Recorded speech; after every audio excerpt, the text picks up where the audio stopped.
Welcome to another episode of Leadership Conversations and our topic, the power of connections. So, I am Monwara Ali, a leadership consultant, coach, mentor, as well as being a CEO of a charity in East London called Waltham Forest Community Hub. I am also a director of Stow Inspire, which is a community interest company that works with women in Bangladesh.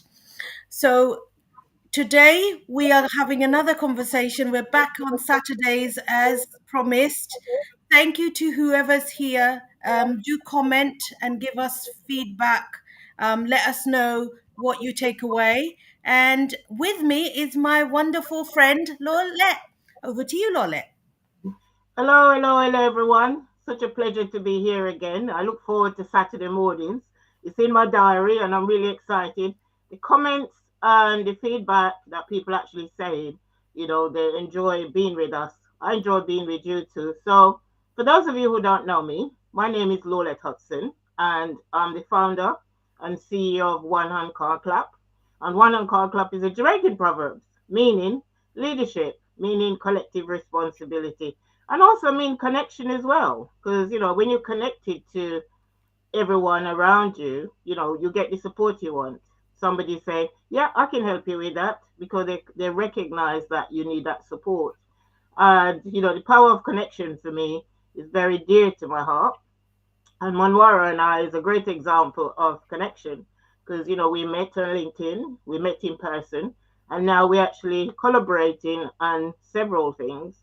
We got the masterclass coming up the 2nd of March, which is really about knowing your power, know who you are, know where you stand, and the difference you make in the world. And it's a conversation is about why is it important to stand in your power, and we're doing that masterclass the 2nd of March.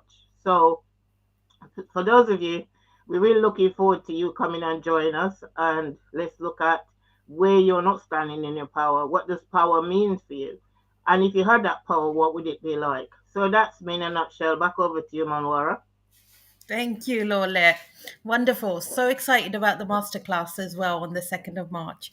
So today we've got a lovely guest who, again, there's a story behind it, and I will let her share. So Grace is going to join us in a minute.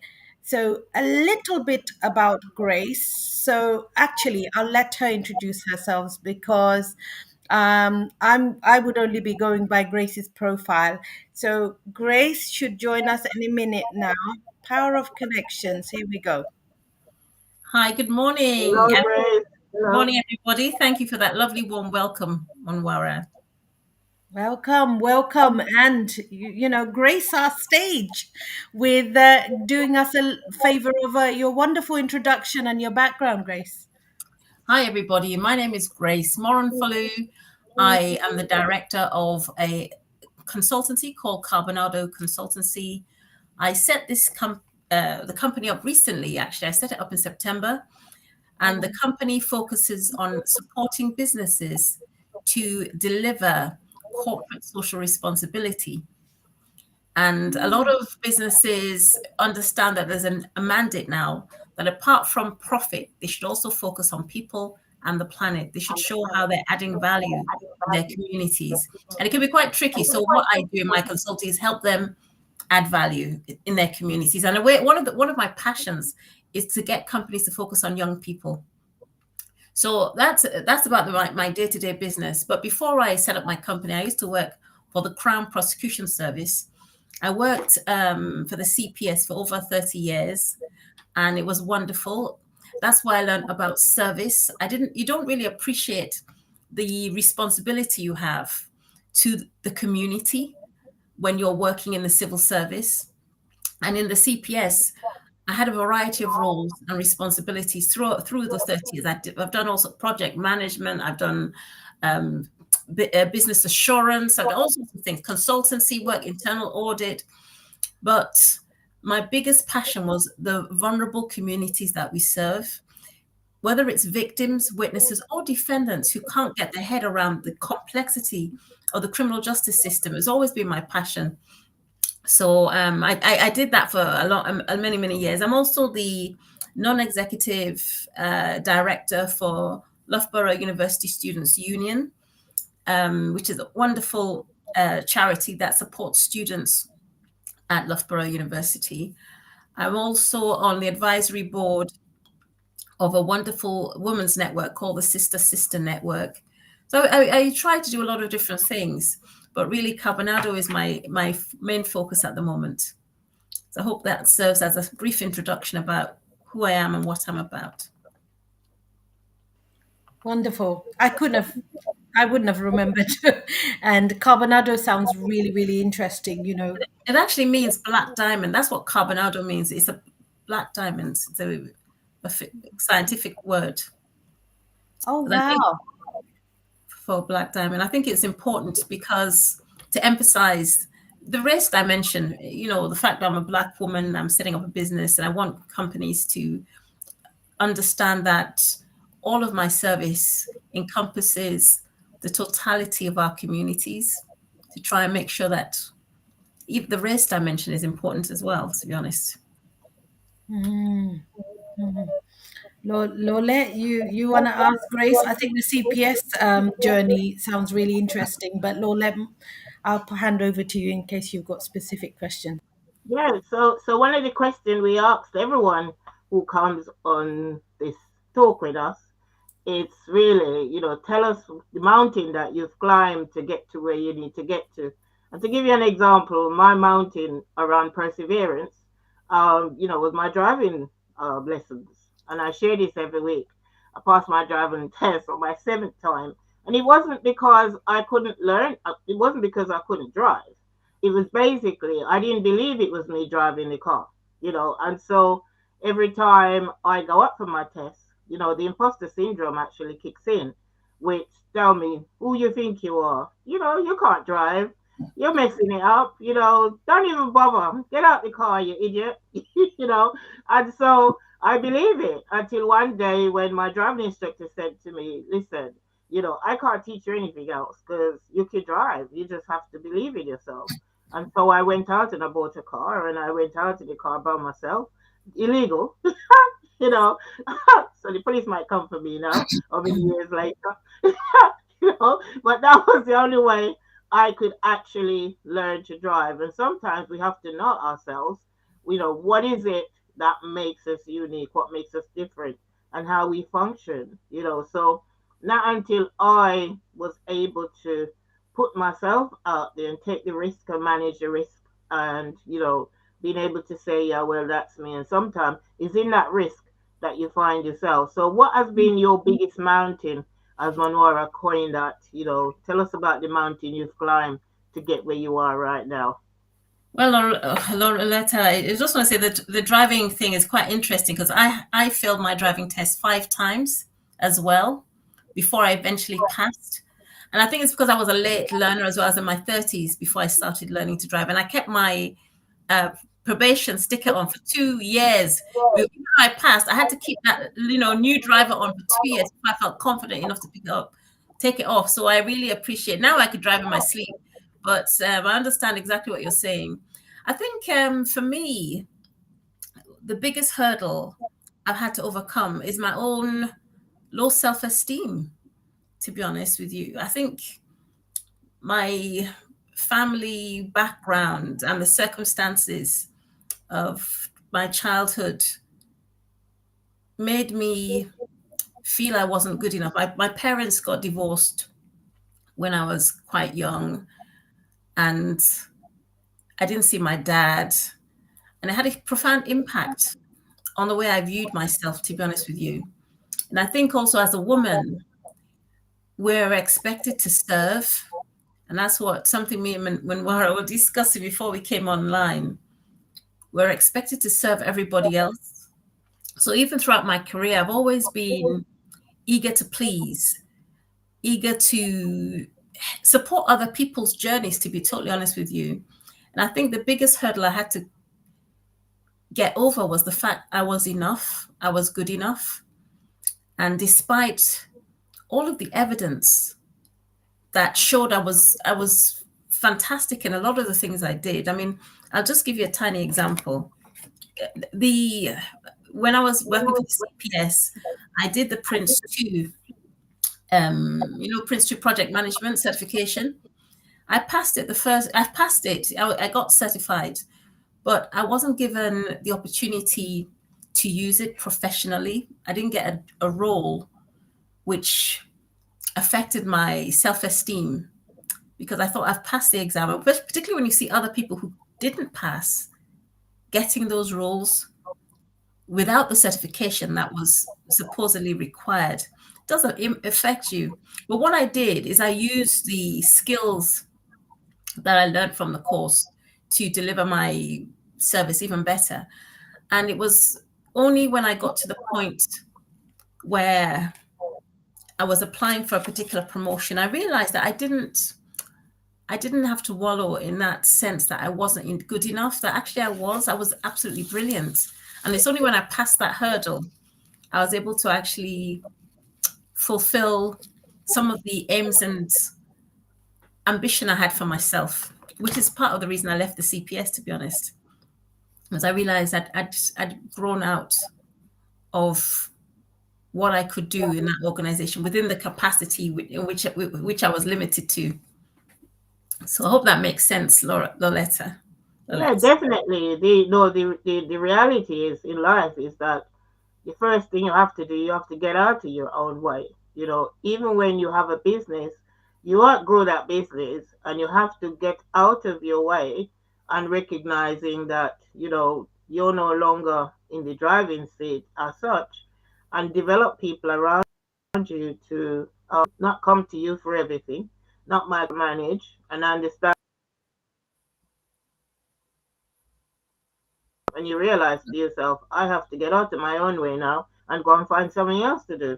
So I do get it. It makes a lot of sense. And for you listeners, listening to us, it's really clear that sometimes we have to get out our own way, especially that whole thing around when you get connecting to yourself, you realize, oh my goodness, I have to get out of my own way. Monwara, over to you. No, thank you. That I was just listening to what you said, Grace, and there's something I picked up, which was around the people who hadn't passed the Prince 2 had been given the promotional opportunities. And this is what's been my learning in the last 3-4 years. That those people who got it, could they have been the same people who asked for it and you didn't because you were too busy doubting yourself? True. And then you discover actually you might be a little bit overqualified, but nobody knows. Exactly. And I think as women as well, they've had this research. They said that when there's a vacancy that comes up that has 1 to 10 requirements, that when men look at the vacancy, they don't look at the requirements necessarily. They don't look to see, do I have those requirements? They look at the job and think, I'd like to do this. I can do it.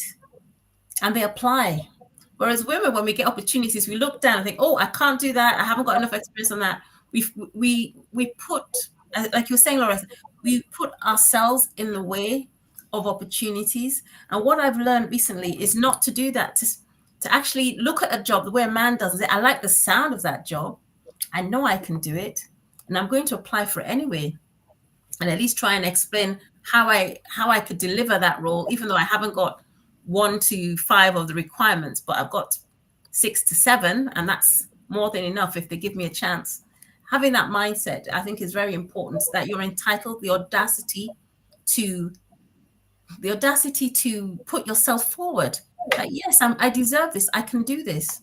And can I just say something? I hope I don't. But part of what I do in my business, I create work experience programs for businesses, so they can give young people an opportunity to experience what it is, not to work in the business, but to be that professional. So it might be work experience as a CEO, work experience as a chemist. So I was doing, the point I'm trying to get at is the point of the exercise is for children to understand that any profession is easy.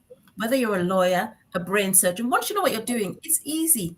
What isn't easy is passing the exams, getting that degree. And that's the whole point of the exercise. I mean, we've got people like, we've seen Boris, we've seen, what's his name? American Trump. I can't, if people like this can run whole countries, I mean, imagine, we as the women in particular, we limit ourselves. We don't give ourselves that opportunity. So, and for me, my passion is young people and giving them the opportunity to see beyond themselves. Loretta, I was saying Loretta, Lorlett. Lorlett, sorry, Lorlett, for Yeah, them to see beyond themselves and to see that they shouldn't limit themselves to what they yeah. can do right now, but actually what they can do in the future. That sounds amazing. Yeah, it is. At the moment, I'm working with a client on a pharmacy work experience program, and pharmacy is a very close profession. You don't if you they don't even give people work experience because of all the drugs and everything that there is this the serious high risk. But even if you're a graduate in medical sciences, you probably won't get an opportunity. But we're creating something for 15-year-olds to understand what it's like to be a pharmacist. We're creating a fake pharmacy with sweets instead of medicine, and it's about problem solving, giving the kids the opportunities to solve problems based on what a pharmacist would do, for them to get a taste of what it's like, for them to understand they could do it, Yeah, and that, to refocus them on their exams, to help them understand why it's important for them to take their exams seriously, and to understand that the exams are a means to an end. And I want businesses to fund that too. So when they're the benefit for businesses when they do corporate social responsibility is for them to be able to evidence what they're doing beyond just making money, and to be able to stand head and shoulders when they're applying for a tender, for them to say, well, everyone is saying they can provide this service. We can provide this service, but look at the impact we're having in the community. Look at what our children in our community are saying about what we're doing to change their lives. That will make any business be stand head and shoulders above other competitors when they they're should be. They should be headhunting you, Grace. trying. That's Because if you can create, I think where we're very good and we tend to put most of our focus in, because I'm very much an advocate for young people and creating opportunities, is what we do. And Lorlett is similar, coming from the education background. But I think where we perhaps aren't doing enough, and I'm not saying it's all down to just us, I'm saying that, a recent report said only 6% of women from BME backgrounds are in senior leadership roles. And that this is UK we're talking about. If it's only 6%, where are the rest of the 6%?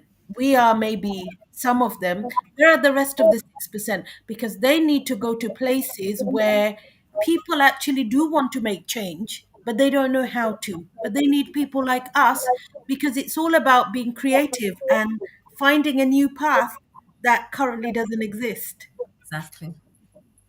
No, I You know, agree. and following on from what you just said, Monwara, I think we need to really teach the rules of engagement. And the rules of engagement is really understood. It's connecting to your environment. I mean, you mentioned Trump and you mentioned Boris. They went to the right school and they know exactly how to engage whether we like them, yes or no. There are people who are there spurning them on.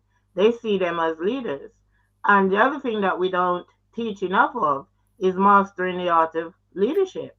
Leadership is missing, and people see leadership as being autocratic, telling somebody what to do, and all of that. But leadership isn't about that. Leadership is really about how you influence your environment. And when you look at Trump, you might be thinking, why would anyone ever consider him as president? But he has got a lot of people who believe in him, whether we like it, yes or no. There's something that he's doing that enables them to think that he deserves to be a leader. And, mastering the art of that leadership, we need to teach young people that as well, because so many of us, including myself, it took me a long time to really see myself as the leader and owned. You go to a conference and you say to people, who is a leader in this room? And very few people, especially women, will put their hands up and say, yeah, I'm a leader. I don't know what is it that people are scared of in terms of, I am a leader and hold that. I suppose it's a society that we live in. Who do you think you are again? And because of that, we don't put ourselves above the parapet. So to me, that rule of engagement and understanding leadership, to me, is two things around enabling you to connect to yourself, because you get to know your skills, you get to know your strengths, you get to know who you are, and you know your values and what you're about. And until you know that, you ain't going nowhere. Exactly. And it's interesting you said that, Lorletta, because part of the course, part of the program we teach is about self-confidence with the children, and how to network, the value of networking, for them to understand that when they're taken to a new environment, like the opportunity that they're given to go to the pharmacy, because I usually do it with law. I'll just give the example of law. For them to, when they're given the chance to interview a leader like Lorlett, for them to ask intelligently, ask Lorlett for a favor, how to make an impression to Lorlett. How are you going to make her remember you when you leave this work experience? How is she going to remember you in 3 years' time when you got your law degree and you're looking for a placement for articles or to become a junior barrister? What are you going to do for Lorlett to remember you and give you an opportunity? So we teach them that. We teach them how to walk into a room, how to shake hands. And it's like you said, it's so important. A lot of children have no self-confidence. One of the things I tell the kids is, can everybody sit as if you've gone to private school? And everybody sits straight. And I ask myself, why do you think kids in private school sit straight? And why aren't you sitting straight anyway? You know what? Suddenly everyone is sitting up straight. And it's about perceptions, about them understanding that how to making them self-aware about the barriers that they're putting up in relation to their own leadership of themselves. You know, I personally believe that a lot of children from socially disadvantaged backgrounds, their lack of confidence has a huge impact on how they express themselves, how they ask for things, how they make that audacity to say, I'm worthy of this. If you think, even the way they say, if you think, oh, I didn't go to a good school, I didn't go to a good university, how do you ask for something? Or do you think, but if you sit there straight and say, excuse me, I'd like this opportunity. And we give them lots of systems, methodologies they can use, particularly when you're doing law. You know, there's so many law graduates that don't even get a chance to That's use true. their law degree as a lawyer, especially ethnic minority students. We get the highest marks, and that is through great fight. You have to be absolutely brilliant to get a first class honors. And you know, in the educational system, there's some people that do not want to ensure our children receive what they deserve. Just like at work, it's the same thing. So when these kids get these amazing results and then can't find anywhere to practice, it's outrageous. So we give them methodologies, how you can put yourself out there.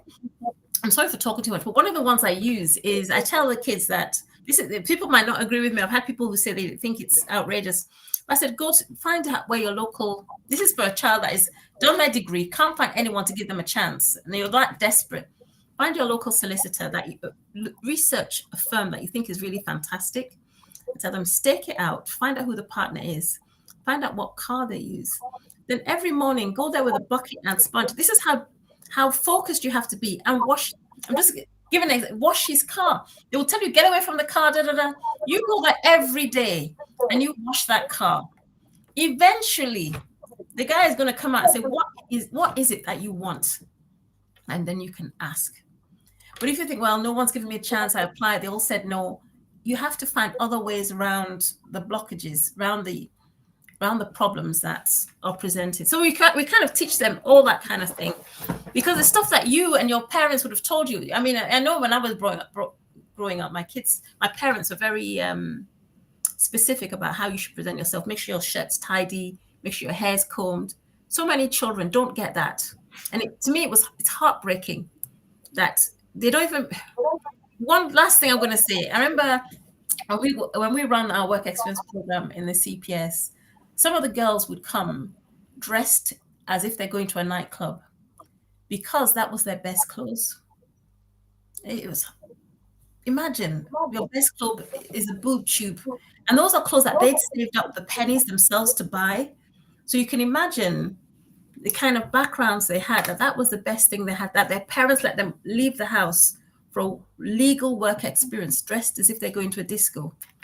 So, it's there's a lot to do. So I think there's just a lot to do in relation to leadership, supporting our communities.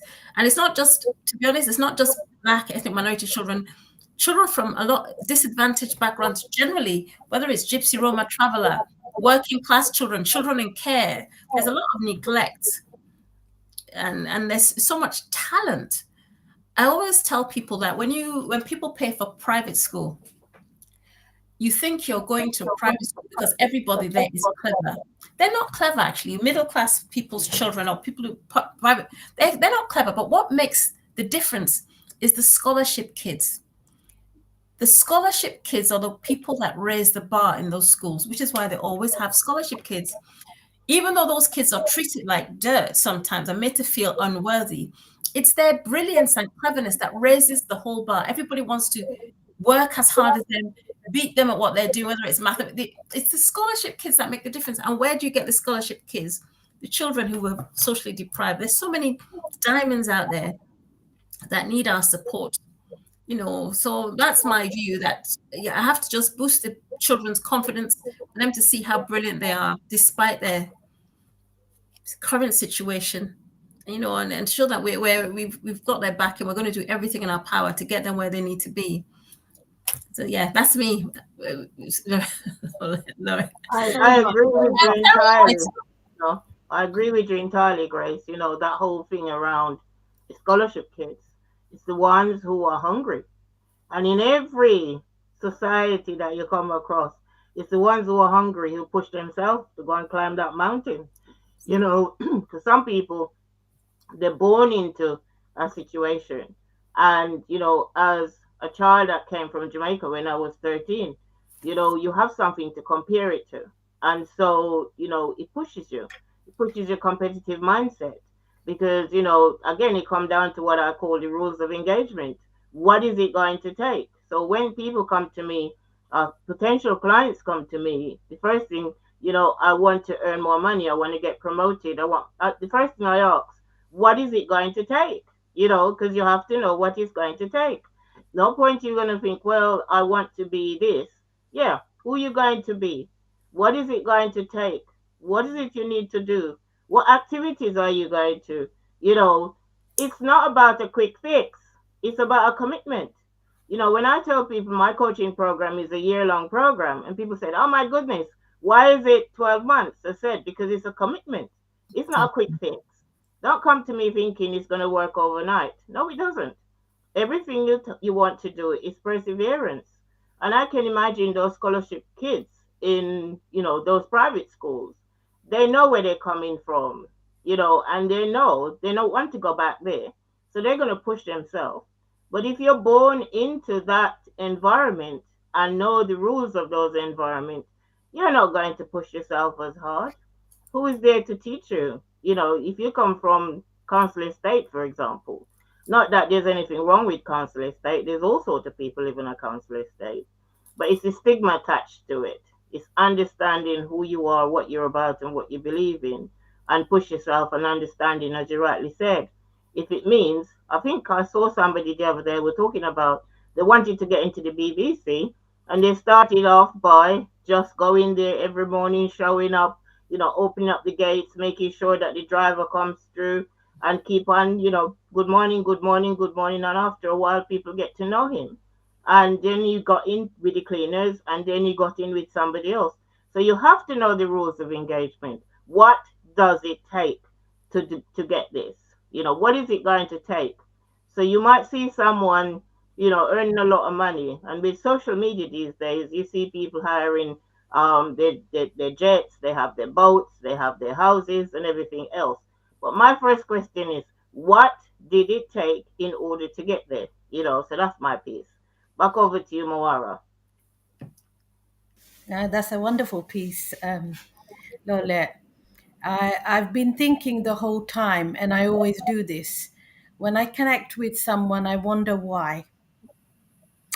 And over time, I like to dig, but sometimes you don't need to dig, it all comes out. So I am one of those students that you described, Grace, because Mm. I did a law degree and I came from a working class background with a single parent mainly, and in an area which had huge division between the white community and the Bangladeshi community. I was an underachiever, apparently. Pushed my way through, and I'm hungry. I've always been hungry. Didn't I applied to, like, I don't know, hundreds of law firms, didn't get a training contract. I volunteered at a law center for 2 years, and then I did several things thinking, okay, when I'm ready for the world of, legal work, I will have a really good CV. So I started collecting all this experience. I had mentors. So I was a chair of an organization, and I had a mentor who was like an expert housing solicitor. And then I went to South Carolina, and I did an internship working with prisoners on death row Wow. as part of my criminal justice. Um, but one of the things I didn't, in all of my journey, realize is that when I advocate for other people, especially my clients and the young people I've worked with over the years, and say you must lead by example, I forget that that means I need to also be very open and maybe sometimes less humble about my experiences, because if there's a Bangladeshi young woman watching this now, I would want that service that you talked about earlier, Grace. Service means that I now hold a social responsibility to make sure that those women are seeing me and saying, well, actually, if she can do it, I can do it too. Absolutely. So my current role at a charity in Wolfen Forest, so I work for a charity in Wolfen Forest, um, wasn't a CEO role. It grew over the years. And when I joined 14 years ago, I literally didn't, like, I went in as a 1 day a week consultant. And I have to say that it's the people around me, my team, including my trustees, that have helped me grow over the years. And I do this on top of my job, on top of the charity work I do internationally, because I feel now that I have a social responsibility, that some of your students see people like me and feel when they hear my story that actually they also have stories that nobody ever asks them to share. Absolutely. So I am potentially one of your one of the cases, and maybe that's why we connected. But will you share, Grace, how we connected, because this is a really fascinating one. Yeah, I was referred to you by a lady. To be honest with you, I can't recall her name, but she said you were amazing. I was telling her about my business, and at the time I was struggling to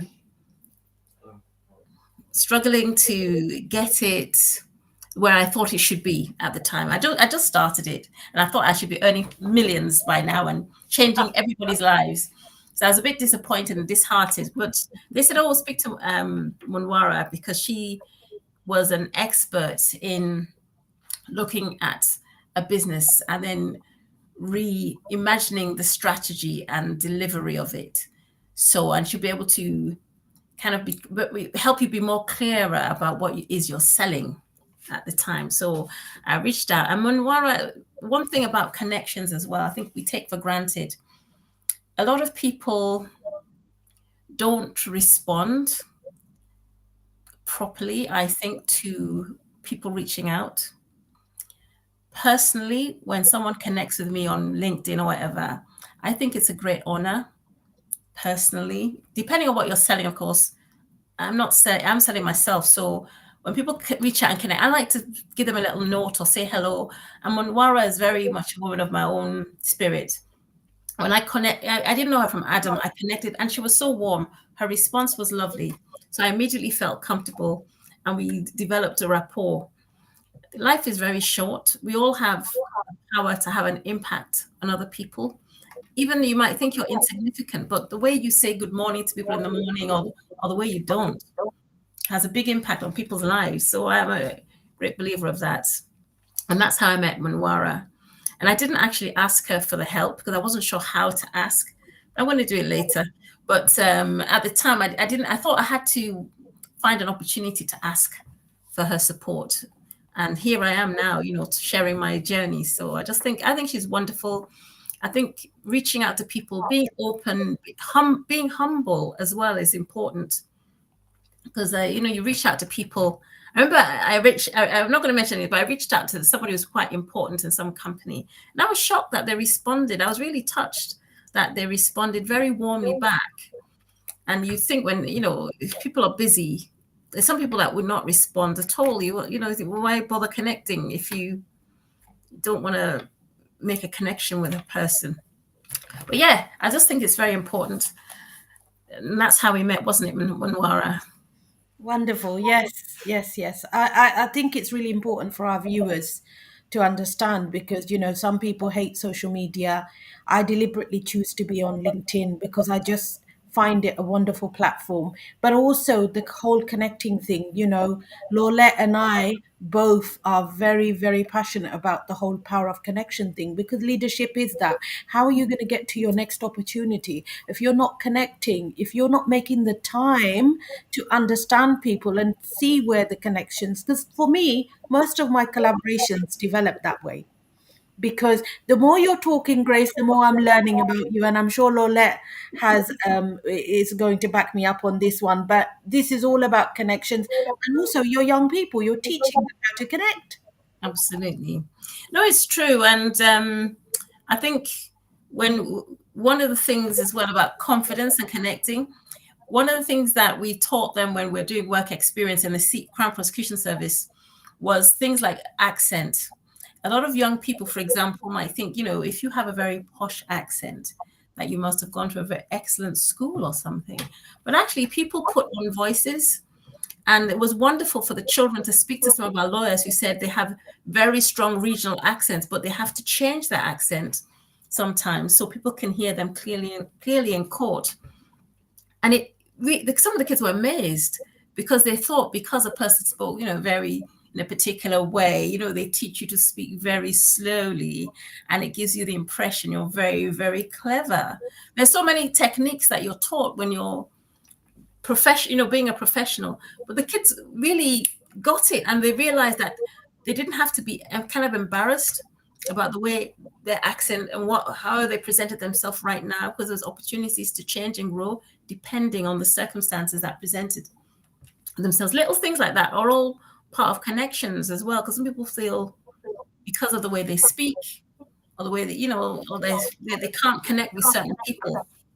And I've realized that that's shouldn't be a barrier to going up to someone and saying hello.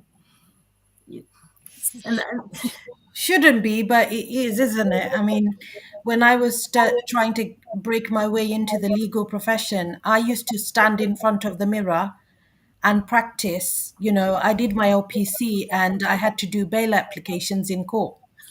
And they were going to film it and I was going to get assessed on it. So you can imagine I was practicing my accent. I had my suit on and I was in front of the mirror for hours. So yeah, these things, I mean, I can really, it really resonates. But sorry, Lorlett, I'm just talking too much. Over to you. No, you're not. I mean, what you're saying makes a lot of sense. And it comes back down to what I said it's the rules of engagement. It's really understanding, I am an advocate for the rules of engagement. You're going for an interview, what have you got in common with the people and those panels? It's really understanding that, and I used to think, as you said earlier on, Grace, when I first started my business 24 years this year, it's about, yeah, I'm going to make money. Of course, I'm going to make money. I'm starting my business because I want to make money. I say to people, money is the last thing. It's an outcome. It's a result. What's the process? What does it take in order to get from A to B in order to. What are you going to do in order to get that money? It's a process. Money is the last thing, it's the benefits you get, it's the results, it's the rewards that end up in your bank account. But what do you have to do before that in order to get that money? Is understanding, you have to get connected, and you're going to be judged because, people are going to ask you, what makes you qualified to do this? Why are you asking for so much money? Why you? Why? There's a lot of why people have, when you go asking for anything, as you said, it's like, why would you be asking for that amount of money? Who are you to be asking for that kind of money? Exactly. You're only going to be here for an hour. You're only going to be here for half an hour. Oh my goodness, what are you charging so much money for half an hour?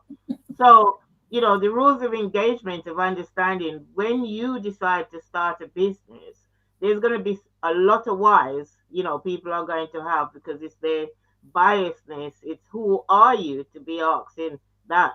And rightly, as I said about accents as well, people judge you by how you speak and what you say.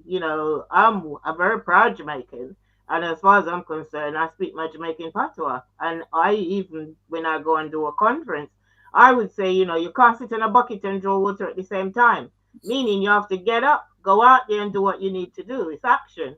So it's the comparison, and it's around cultural intelligence as well. Yeah. And understanding that how one person speak and how another person says something is completely different, and it's open to interpretation. I could be here all day talking about this cultural intelligence, because it's, just because you are from Scotland doesn't mean you're unintelligent because you don't speak with with a London accent, and you make assumptions about people because of the way they speak.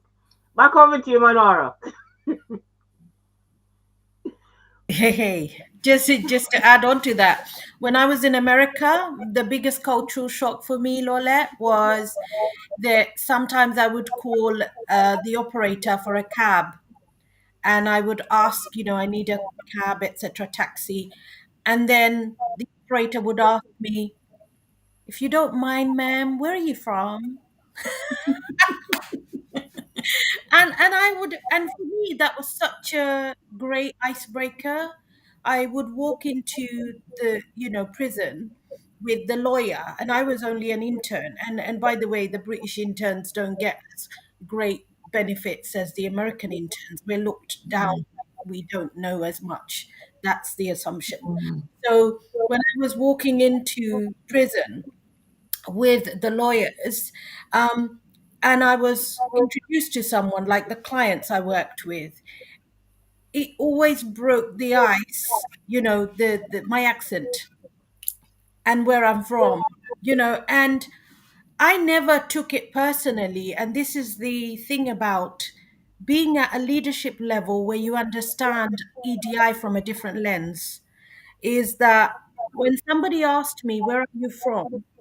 And I said, from London, from UK, then they would ask me, no, originally. And I would Mm. say Bangladesh, and they would say, what the hell is that?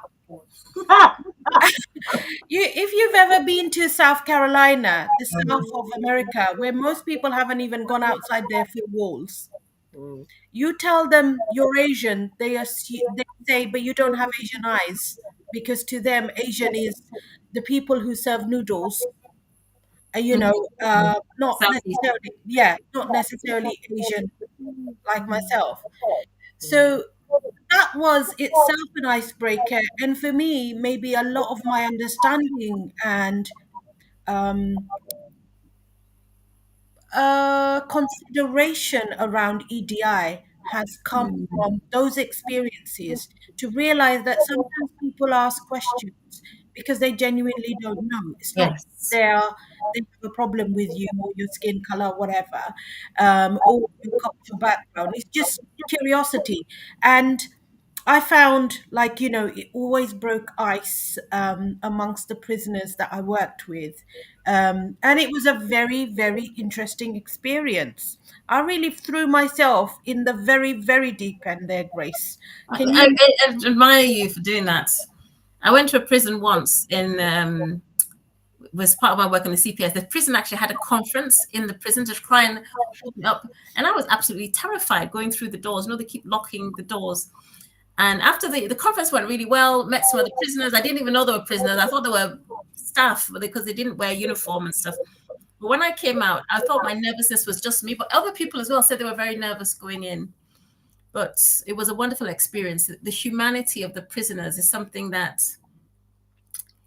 we often overlook because, you know, everyone's focused on the punishment, the punishment, the punishment. But actually, there are people who've made mistakes, stupid, nasty, violent, horrible mistakes. And it's just, you know, I really admire the work you did on death row as well. Wow. Amazing. I think when I look back, that experience taught me or made me understand that there is so much more when you delve deep. Like working with the people that are so far away from society in that sense that nobody really wants to know about them. And, you know, I couldn't comprehend that a government would want them dead. You know, like Oh, I just couldn't comprehend as a 20-year-old that, you know, like somebody could make a decision to end someone's life, and actually because something happened and someone died, the punishment was the same. I just found it really hard to accept.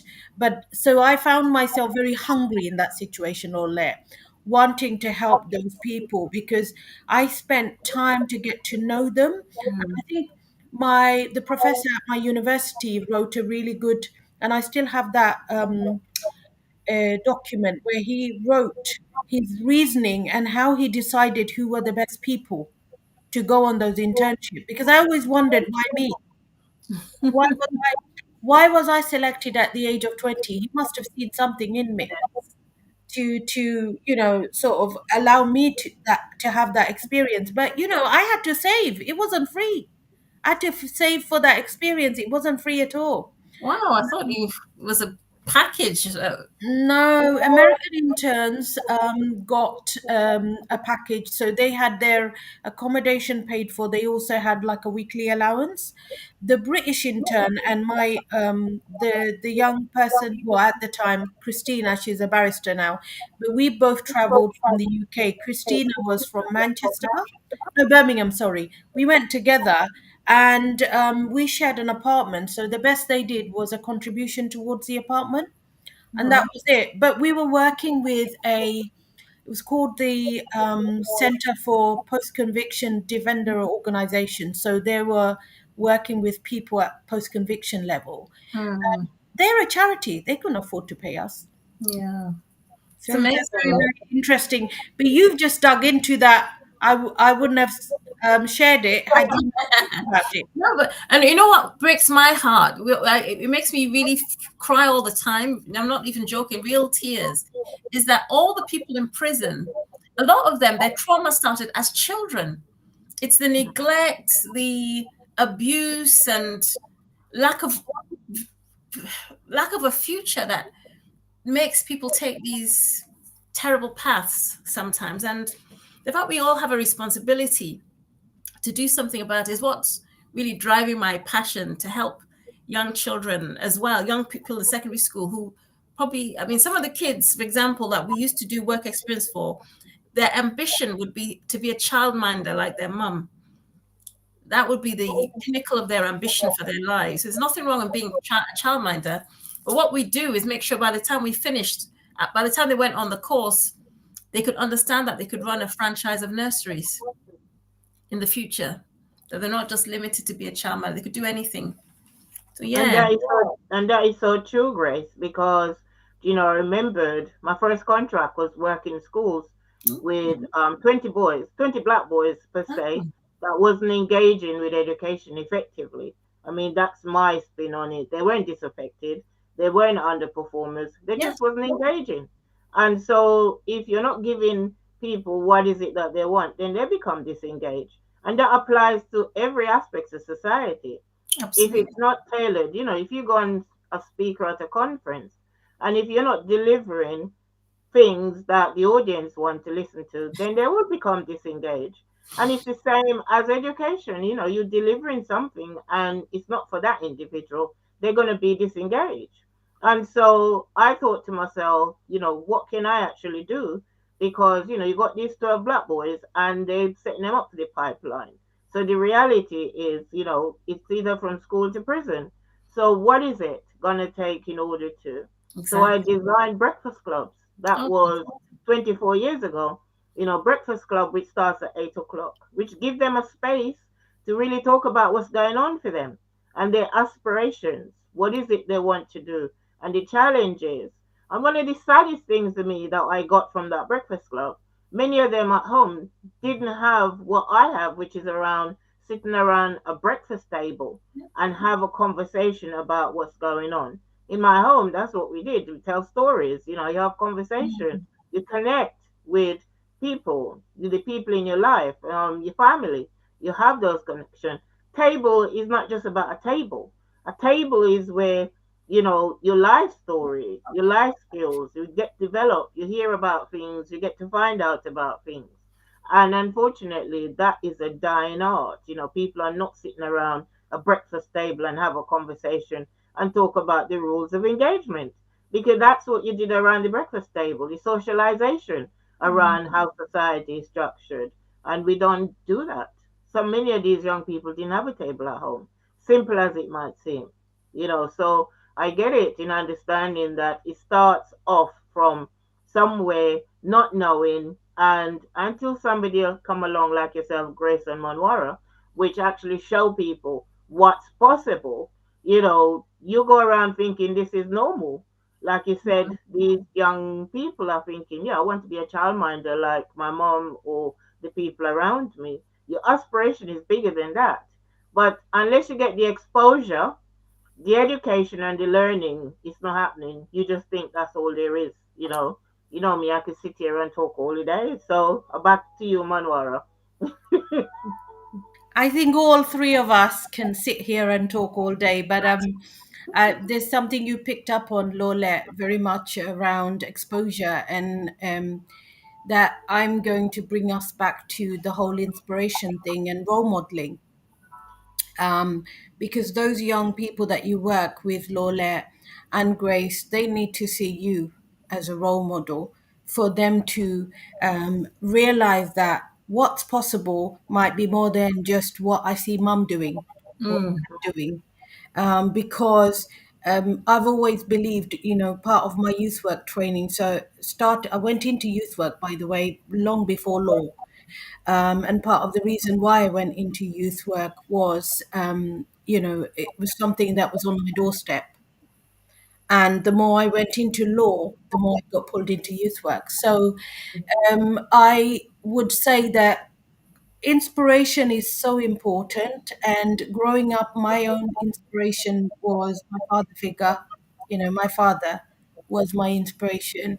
But everything that I have done or achieved in the last 20 years has been nothing like, it's not been my mother or my father's success. It's been my hunger and also looking to other people and having like good coaches and mentors of over the years. I've currently just recently secured somebody, and he's got the kind of experience that I know I need to get to my next point in my journey. Everything I've learned about business has been yes. by doing it and learning on the job. And what I didn't know, I managed to recruit somebody who was an expert in it, Wow. because I don't have the time to do everything. That's how, don't you everybody has access to Canva, but I don't have the time, and nor do I want to make someone else redundant. If there's a graphic designer out there who can do an excellent job, I want them on my team. Absolutely. And that's my being part of my learning in the leadership journey. And I wanted to ask you this question, Grace. Who's inspired you? Um, Lots of people inspire me, to be honest with you. And I'll give you for different reasons as well. So I know about you, as usual. You know what, Michelle Obama, naturally, because of the amazing support she gave Barack, despite the fact she had her own excellence in relation to her profession. She put things on hold. This might be a bit controversial. I'm going to say somebody here now that everyone's going to go, oh no. But I actually admire, for a particular reason, Jada Pinkett, because she's a woman who doesn't give a damn about what anybody else thinks, which is why she's so hated. She's a woman that doesn't know her place, isn't standing behind her man. She's just out there doing her own thing. I'm not condoning her behavior or lifestyle, but to have that courage and sense of value for yourself, I think it's amazing. And long may it continue. I hope she continues to be a pain in everybody's whatever. I like that, the fact she sees herself as having value despite all the negativity. Also, who else? Because I wrote some names down actually. I admire people. I admire things in people. I admire Monwara. You know, for her your own audacity as well. And I've just met Lorlett, and I think there's something I admire in you too. Your audacity to be talking about leadership, to be, particularly as older women, as an older woman myself, we're always told to keep quiet and get behind that screen. So I just think it's wonderful. I admire lots of different things in different people. I don't idolize people. I just think, because people are human beings, everybody is flawed in some way, but you can always take something wonderful from people you meet. Yes, thank you. Absolutely. What about you, Lorlett? You know, I admire anyone who are prepared to take risk. I admire anyone who can embrace failure, because failure is said, okay, I know it now, so I won't do it again a second time. I've now got the experience. I didn't have it before. So, yeah, what can I do differently? And that's what I like about failure. Because it's in that failure that you actually learn things about yourself. You never learn anything when it's nice and smooth. It said, oh, yeah, okay, I made a mistake. I make a decision that didn't work out. Let me get back on that horse and ride it. So anyone who I see take themselves on, regardless of the circumstances, and prepared to push and to keep on going, those are the people who I admire, who have got that competitive mindset. Regardless of what happened, you know what? It's not going to stop me. That's it. Like Monwara climbing mountains. I mean, how many people do you know actually get on a mountain, look at it, and think, oh, yeah, I'm going to climb that mountain, And climbing a mountain might be seen like a metaphor for people. And, the reality, once I got into understanding Monwara and climbing the mountain, she might not have got to the top, but, her mind was there, her heart was there, everything about her is there. And, she going again the second time, in Austria to go and climb that mountain again. And that says something about an individual who is hungry, wants to make a difference. I am inspired, when somebody, that energy about, the adventure. I'm going to climb a mountain. I'm going to do this. I'm going to do that. When somebody said, I am going to follow me, that's who inspire me, if that makes sense. Oh, it makes complete sense. Yeah. And both of you touched on, I think, a really, really important. I was listening to Grace and trying to see the connection between both your answers, and it's the bravery.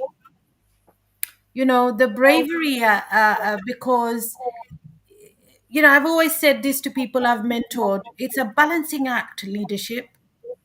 You don't have, sometimes you have no answers. Mm. Sometimes you don't know where you're going. Sometimes you'll make a decision which might be the wrong one. But all of that requires bravery. And I think right now, what we're doing also requires bravery to be visible like this and to have these, like, conversations. This requires bravery too, right? Yeah.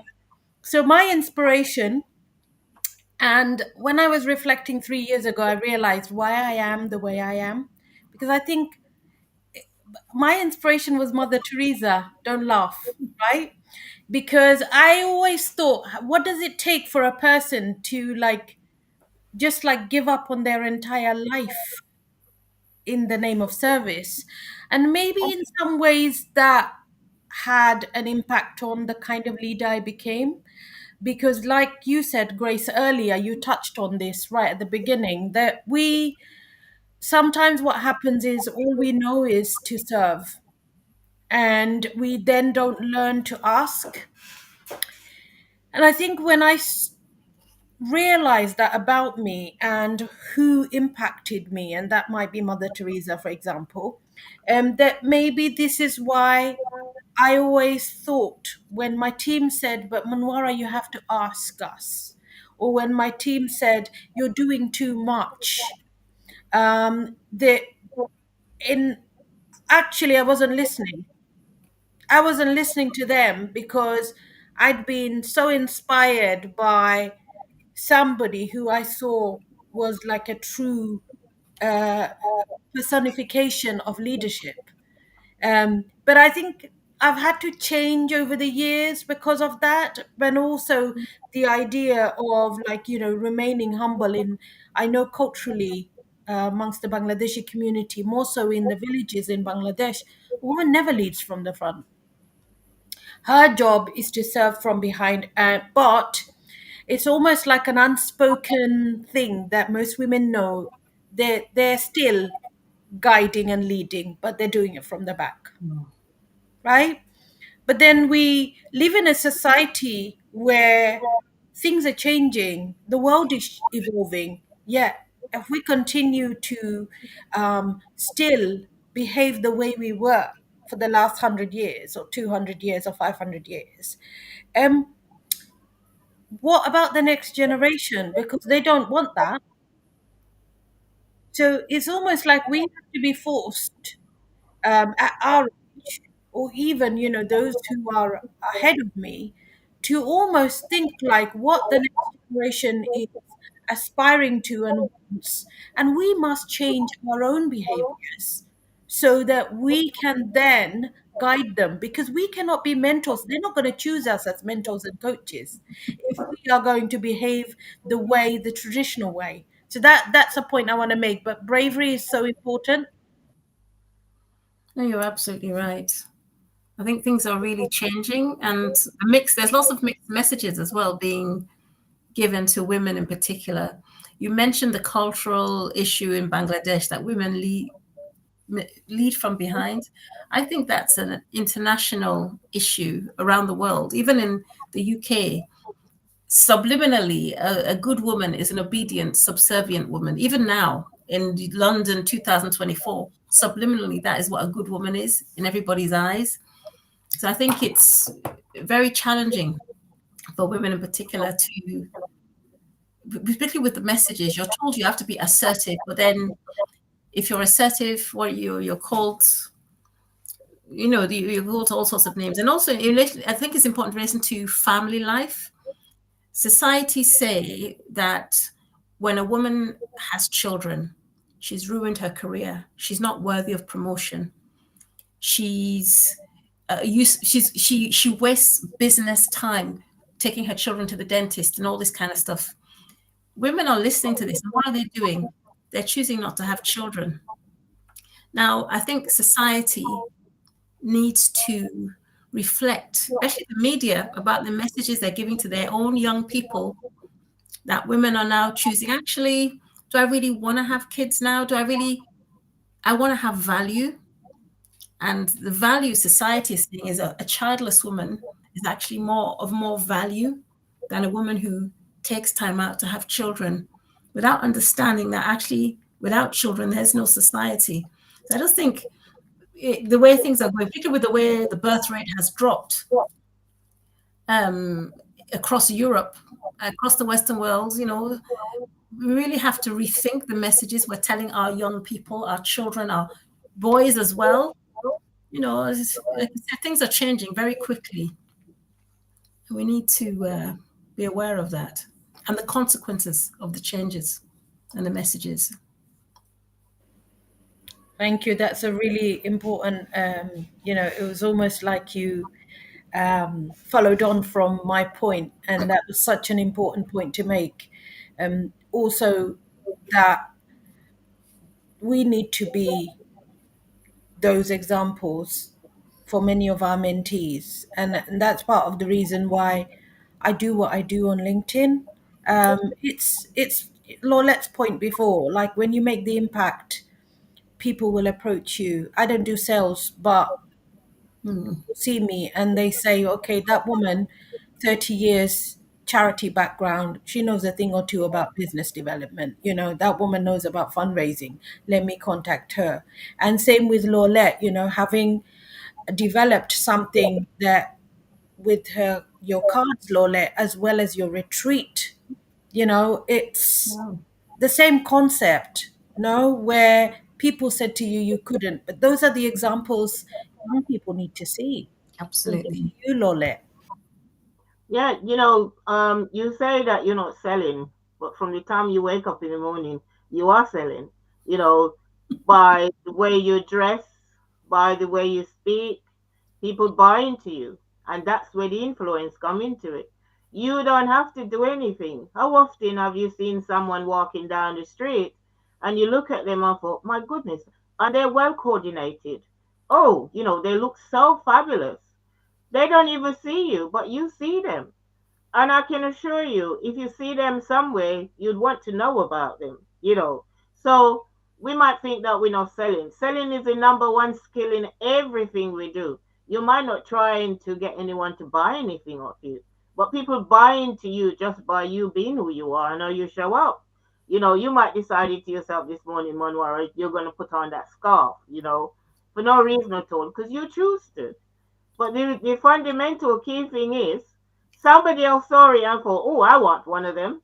I wonder where she got it from, you know, and started when they see, Manora, that scarf that you had on?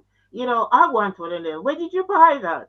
So you didn't go out selling anything to anyone, but people buy into you based on how you show up, if that makes sense. Absolutely. And that's why I think we've got to be careful as well around things like being your full authentic self.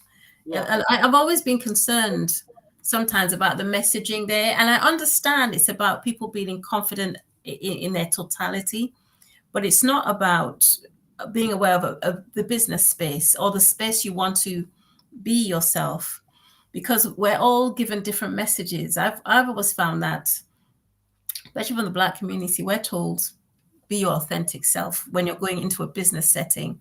But then white colleagues are told this is the standard that's expected in this business environment. Make sure you meet it. And it's just making sure that that communication is clear. So I explain to young people, I've met some young guys who wanted to pitch a business, and they use their colloquial, I'll use it, slang language when they were talking. And they were saying they wanted to be their authentic selves. I was thinking, that's fine, all well and good, but make sure that the people you're engaging with can understand what you're saying. So it's not about not being authentic, it's about communication, and sometimes people, because of the mixed messages that are being given out, sometimes we can disadvantage ourselves if we're not careful. That's all I'm saying. I mean, I'm always my authentic self. I used to wear my Nigerian outfits to work and the civil service, when I was at CPS.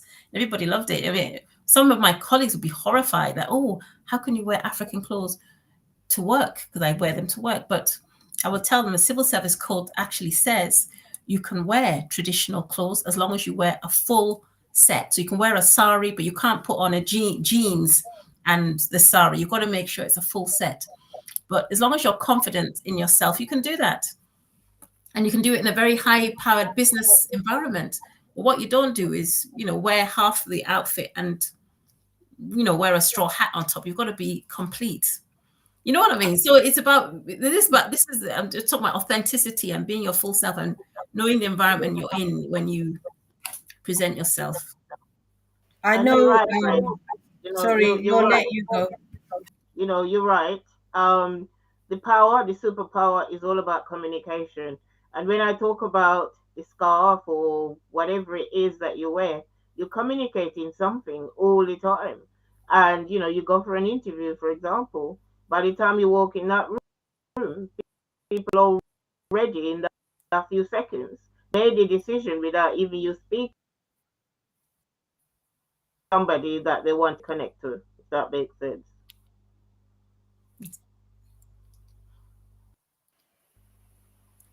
Yeah, no, you've just said what I was going to say, Lorlett, around communication.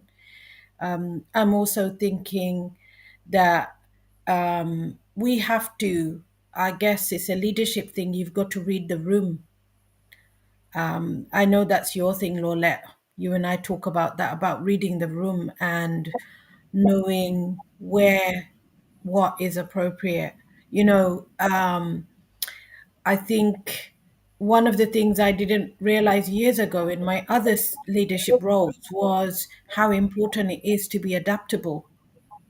You know, you put me in front of an entire room full of maybe 1,000 Asian people. I speak three different Asian languages. I'll know how to connect.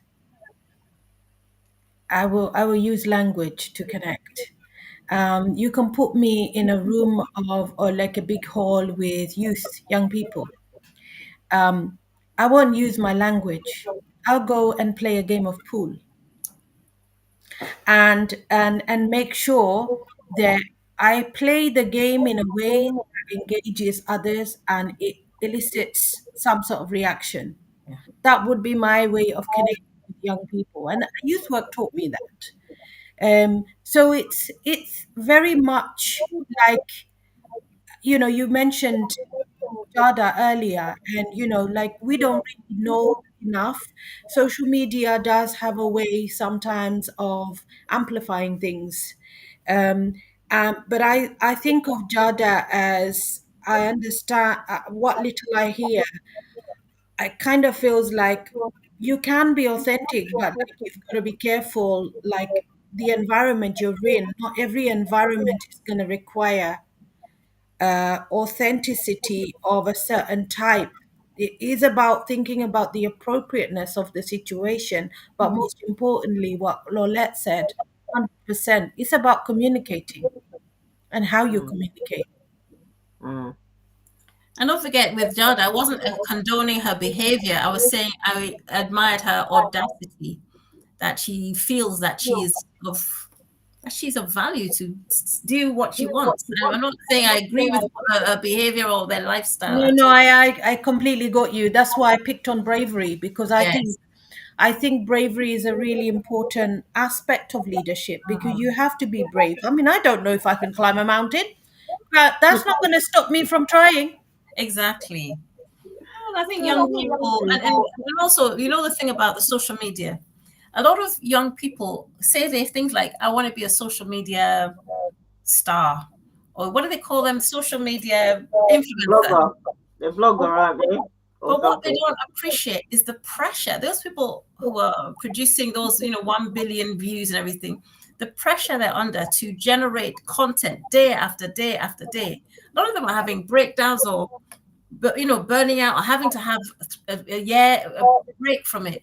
It's a lot of pressure, but most people don't understand. Remember, Loretta said about the persistence. You've got to be disciplined, and you can't just do it for a week and then say, "Oh, I've only got 3 views," and give up. You've got to keep going, and it takes a lot of effort. Like you said, everything in life takes effort and perseverance. And I think those are the things that are missing on social media. They don't talk about the perseverance, the pain, and the agony of keeping going with something when everyone else is laughing and saying it's a failure. And that's where you say leadership comes in to show people that there's not instant gratification. Sorry, I got to put my teeth back in. Instant gratification is not doesn't give long lasting results. Yeah, I just think, yeah, that's me. Lorlett? It doesn't happen overnight. It doesn't happen overnight. It's not a quick fix. It's a commitment, and nothing happens unless you commit. And Absolutely. commitment, you can think about it, you can decide about it, you can choose whatever. But the bottom line is nothing happens until you commit. Monwara and I made the decision that we're going to be on these calls every Saturday morning. It's And for you, amazing. for all you participants, all you listeners, we appreciate you because it takes something. You could be out doing what you're doing, but you choose to be here with us. So we just acknowledge you for your commitment to be with us and to learn from us and to share with us because whatever you share, we learn also. I won't be here next week, but Monora will be. And, for me, it's really understanding that it takes commitment, planning, and preparation to do what we do. It might seem like when we're speaking, that we're expert in terms of what we're doing, but every day is a learning and, learn from what's happening around us and understanding how the world works. And that never stops. So that's my closing remarks. Keep on going, keep on doing what you're doing. The world will give you your rewards. It takes time, and you'll be the instant success. After 20, 30 years, somebody said, "Oh my God, oh great she is, he." But the reality is, how long did it take you to get to where you need to get to? And Manora, I hand you over to do the closing bit. Thank you, Lorlett. I think you've done it. You've done it very well. The only little bit I will add is that we're here to make impact. We're here this Saturday because we want other people who listen to us, they hear Grace's story, Lolet's share and my share, they're not signing up for a masterclass to pay for this. But the impact we want to have on those people is that not because we want more connections necessarily or more followers, because sometimes you don't realize the impact we're having is people who aren't even following visibly or are connected, but they're actually listening. I have a YouTube channel, so this also goes live on the YouTube channel. And I know I have more than 3,500 and something followers, but that didn't happen overnight either. It took me more than 2 years to get to that. And investment, Wow. advertising. So Wow. it's taken me a long time to get to that point, and I am consistent and I do put stuff on YouTube, but I don't, you know, I'm not interested in being an influencer. I want people to be impacted by what you have to say, Grace, because I don't have your experience. What you have to say, Lorlette. So thank you to everyone who is here today, and those who aren't here will be able to catch it afterwards, either on my profile, but a lot of my connections don't necessarily have a LinkedIn. They're not LinkedIn connections. They're following me on YouTube, especially the ones abroad. So that's why I have the YouTube channel. But if anyone wants to get in touch with you, Grace, do you want to say how they can? Yes, I'm on LinkedIn. If you write, search my name, Grace Moronfo, I will come up on LinkedIn. I'm always happy to connect with people. And also my website, it's carbonado.co.uk. You can connect me that way as well. I've got my contact details on that as well. So thank you. It's been a great honor and privilege to speak and share my story and experiences with Monwara. And I think the fact you do this every Saturday is amazing, and it shows the level of commitment and discipline that you both have to bring your message out to everybody. Well done, and thank you so much. It's been wonderful, wonderful experience. Thank you. Thank you. Thank you. Well, we hope everyone enjoys the rest of your Saturday. Thank you for joining us and take care. Bye. Bye. Bye. Thank you.